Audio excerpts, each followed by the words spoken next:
The secret of the four girls. College முடித்து கொஞ்சம் வருஷம் கழிச்சு நம்ம கதையோட ஹீரோயின்ஸ் மீரா, கீர்த்தி, ரியா, ஸ்ருதி 4 பேரும் ஒரு வீக்கெண்ட் ட்ரிப்பாக மலை பிரதேசத்தில் இருக்கிற ஒரு பழைய கெஸ்ட் ஹவுஸ்க்கு போகிறாங்க. அங்கே நடக்கிற சுவாரஸ்யமான ஸ்டோரியை தான் இன்றைக்கி நம்ம பார்க்க போகிறோம். கதைக்குள்ளே போகலாமா?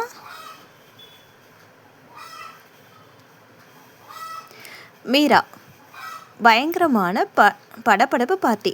எப்போவும் ஒரே டென்ஷனாக இருப்பாள். ஆனால் செம்ம இன்டெலிஜென்ட். கீர்த்தி அமைதி புறா. ஆனால் மூக்குக்கு மேலே கோபம் வரும். எல்லாத்தையும் பர்ஃபெக்டாக பண்ணணும், எதுவுமே அவளுக்கு பர்ஃபெக்டாக இருக்கணும்னு நினைப்பாள். ரொம்ப சின்சியரானவ, அதே நேரத்திலும் she is very cute. Next Riya. செம்ம ஃபன் கேரக்டர். எதையுமே சீரியஸாக எடுத்துக்க மாட்டா. எப்போவுமே ஜோக் அடிச்சுட்டு ஜாலியாக என்ஜாய் பண்ணிவிட்டு தான் கூட இருக்கிறவங்களையும் சந்தோஷமாக பார்த்துக்குவா. கடைசியாக நம்ம பார்க்க போகிற ஃப்ரெண்ட் ஸ்ருதி. சரியான சாப்பாட்டு ராணி. எப்போ பார்த்தாலும் எதையாவது வாயில் போட்டு அரைச்சிக்கிட்டே இருப்பாள். ஆனால் ரொம்ப க்யூட் அண்ட் தைரியசாலி. இவங்க 4 பேரும் ரொம்ப க்ளோஸ் ஃப்ரெண்ட்ஸ். காலேஜ் டைமில் எல்லோரும் ஒன்றா சேர்ந்து சுற்றி ஜாலியாக அரட்டடித்து அவங்களுடைய காலேஜ் லைஃப்பை மறுபடியும் ஒரு ரிமெம்பர் பண்ணுறதுக்காக ஒரு கெஸ்ட் ஹவுஸ்க்கு வராங்க. இது அவங்க ரிலேட்டிவோட கெஸ்ட் ஹவுஸ் தான். அதனால் அந்த ஹவுஸ் பற்றி அவங்களுக்கு நல்லாவே முன்னாடியே தெரிஞ்சிருக்கு. நம்ம மீரா, கீர்த்தி, ரியா, ஸ்ருதி 4 பேருமே ஒரு வீக்கெண்ட் ட்ரிப்காக ரொம்ப நாளாக பிளான் பண்ணி இந்த கெஸ்ட் ஹவுஸ்க்கு வந்திருக்காங்க.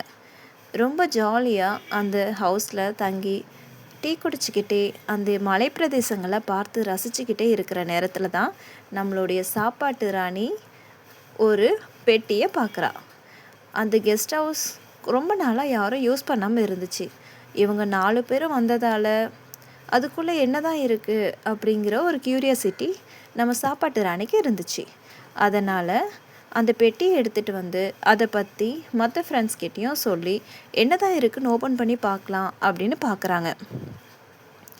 உடனே மீரா, ஐயோ வேணாடி, பழைய வீட்டில் இருக்கிற பெட்டியை திறந்தா அதுக்குள்ளே இருந்து பேய் பிசாசுன்னு ஏதாவது வந்துடும். படத்தில் காட்டியிருக்காங்க, நீ பார்த்தது இல்லையா? அதனால் நமக்கு எதுக்கு ரிஸ்க்கு? வீக்கெண்டை என்ஜாய் பண்ணுறதுக்காக வந்தோம், என்ஜாய் பண்ணிவிட்டு போவோம், இங்கே என்ன இருந்தால் என்ன அப்படின்றது சொன்னால் நம்ம மீரா. ஆனால் ஸ்ருதி, ஹே கேர்ள்ஸ், இதை பற்றிலாம் நம்ம பார்க்கக்கூடாது. ஏதோ பெட்டி இருக்குது, என்னதான் இருக்குன்னு பார்த்தது தெரிஞ்சுப்போமே அப்படின்னு சொல்ல, ரியாவும் சிரிச்சுக்கிட்டே பேய் வந்தால் அதையும் நம்ம கூட்டாளியே சேர்த்துக்குவோம் அப்படின்னு ஜாலியாக கிண்டல் பண்ணுறா.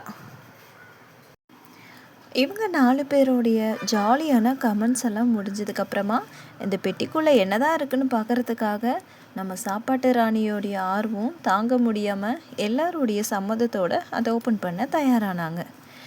ஓப்பன் பண்ணதுமே அதுக்குள்ளே இருந்து ஒரு பேயும் இல்லை, பிசாசும் இல்லை, ஒரு பழைய டைரியும் அதுக்குள்ளே ஒரு சின்ன சாவியும் இருந்துச்சு.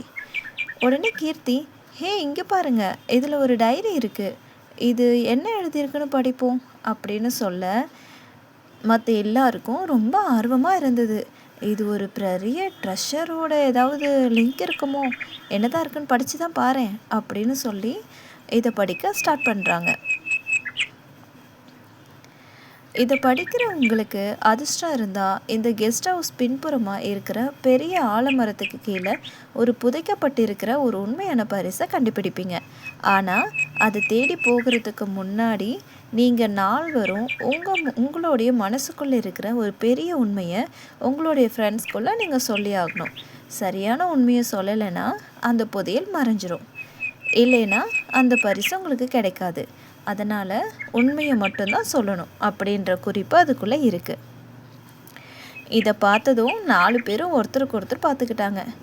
அட பாவிகளா, என்னடி இது புது ட்விஸ்ட்டாக இருக்குது, நம்ம 4 பேருக்குள்ளே அப்படி என்ன ரகசியம் இருக்க போகுது அப்படின்னு ரியா கேட்க, மீரா மெதுவாக, இருக்கு ரியா, நான் உங்ககிட்ட ஒரு விஷயம் சொல்லணும். நான் உங்கள் எல்லார்கிட்டேயும் என்ன ஒரு பெரிய கம்பெனியில் இருக்கிற மேனேஜராக இருக்கேன்னு போய் சொல்லிட்டேன். ஆனால் நான் உண்மையிலேயே வேலை கிடைக்காம 2 வருஷமாக கஷ்டப்பட்டுக்கிட்டு இருக்கேன். நீங்கள் என்ன நினைப்பீங்கன்னு தான் நான் மறைச்சிட்டேன். என்னை மன்னிச்சிருங்க சரியா அப்படின்னு சொல்ல மீராவை பார்த்து எல்லாரும் ஷாக் ஆகுறாங்க. என்னடி இவ இப்படி சொல்லி நம்மளை ஏமாத்திருக்கா அப்படின்னு சொல்லி ஒருத்தருக்கு ஒருத்தர் பேசிக்க மீராவை பார்த்து, அடி பாவி, இதுக்கு போய் ஏன் ஃபீல் பண்ணுற? நாங்கள் என்ன உன் வேலையை பார்த்தா உன்னை ஃப்ரெண்டாக இருக்கோம், நம்ம எல்லாம் அப்போலேருந்தே ஃப்ரெண்ட்ஸு, அதனால் இதை பற்றிலாம் கேர் பண்ணக்கூடாது அப்படின்னு சொல்கிறா கீர்த்தி. அடுத்து நம்ம ஸ்ருதி. சரி, என்னோட ரகசியத்தையும் நான் சொல்கிறேன், எல்லாரும் கோவப்படாமல் கேட்கணும். நம்ம காலேஜ் ஃபைனல் இயரில் ரியாவோட லவ் பிரேக்கப் ஆச்சுல்ல, அதுக்கு காரணமே நான் தான். அந்த பையன் உனக்கு செட் ஆக மாட்டான்னு எனக்கு தெரிஞ்சதால் நானே பிளான் பண்ணி அவனை பிரிச்சுட்டேன். சாரி ரியா அப்படின்னு ரியா சொல்ல, ரியா எனக்கு இது முன்னாடியே தெரியும்டி சாப்பாட்டு ராமி, நீ பண்ணது நல்லதுக்கு தானே எனக்கு புரியும். சரி, கடைசியாக என்னோட ரகசியத்தையும் நான் சொல்கிறேன். என் பேங்க் அக்கௌண்ட்டில் இப்போ வெறும் 50 ரூபா தான் இருக்குது. இந்த ட்ரிப்புக்கு நான் கடன் வாங்கிட்டு தான் வந்திருக்கேன். யாரும் என்னை பார்த்து சிரிக்கக்கூடாது சரியா அப்படின்னு சொல்ல 4 பேரும் அவங்க மனசில் வச்சுருந்த உண்மைகளை சொல்லி ஒருத்தர் கட்டிப்பிடிச்சி அழுது சிரித்து ஒரு வழியாக ஒரு மனநிலைக்கு வந்தாங்க. இப்போ அவங்க 4 பேருடைய மனசும் லேசாகிடுச்சு. உடனே அந்த சாவியை எடுத்துக்கிட்டு ஆலமரத்துக்கிட்ட போகிறதுக்காக தயாராகிறாங்க.